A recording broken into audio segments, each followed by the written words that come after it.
Narrated Abu Huraira, Allah's apostle, said, "Whoever establishes prayers during the nights of Ramadan faithfully out of sincere faith and hoping to attain Allah's rewards, not for showing off, all his past sins will be forgiven."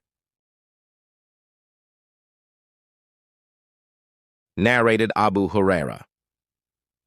Allah's apostle said, "Whoever observes fasts during the month of Ramadan out of sincere faith and hoping to attain Allah's rewards, then all his past sins will be forgiven." Narrated Zayd bin Thabit. Allah's apostle made a small room in the month of Ramadan.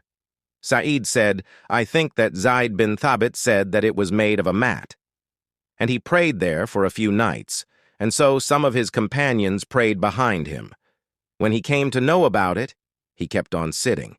In the morning, he went out to them and said, "I have seen and understood what you did. You should pray in your houses, for the best prayer of a person is that which he prays in his house, except the compulsory prayers." Narrated Abu Bakr bin Abdurrahman ibn Harith bin Hisham and Abu Salama bin Abdurrahman. Abu Huraira used to say takbir in all the prayers, compulsory and optional, in the month of Ramadan or other months. He used to say takbir on standing for prayer and on bowing. Then he would say, "Sami'a lillahu liman hamida," and before prostrating he would say, "Rabbana wa lakal hamd." Then he would say takbir on prostrating and on raising his head from the prostration, then another takbir on prostrating for the second time, and on raising his head from the prostration. He also would say the takbir on standing from the second rak'ah. He used to do the same in every rak'ah till he completed the prayer. On completion of the prayer he would say, "By him in whose hands my soul is. No doubt my prayer is closer to that of Allah's apostle than yours." And this was his prayer till he left this world. Narrated Abu Salama. Once I went to Abu Sa'id al-Khudri and asked him, "Won't you come with us to the date palm trees to have a talk?" So Abu Sa'id went out and I asked him, "Tell me what you heard from the Prophet about the night of Qadr."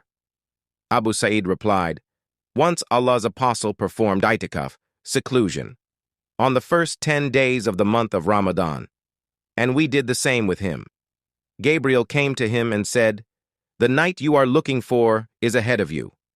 So the Prophet performed the itikaf in the middle, second, 10 days of the month of Ramadan, and we too performed itikaf with him.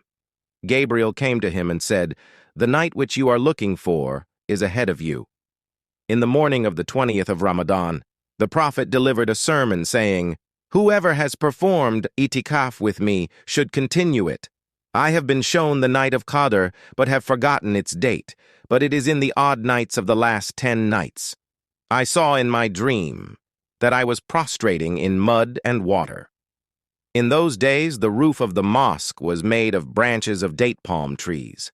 At that time, the sky was clear and no cloud was visible. But suddenly a cloud came and it rained.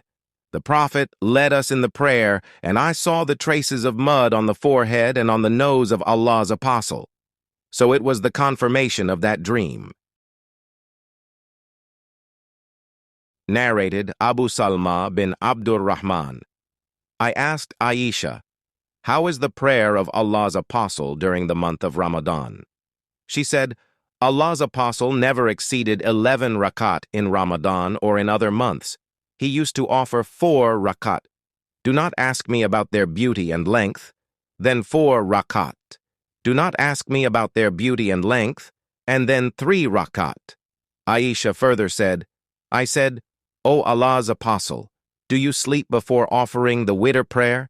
He replied, "O Aisha, my eyes sleep, but my heart remains awake."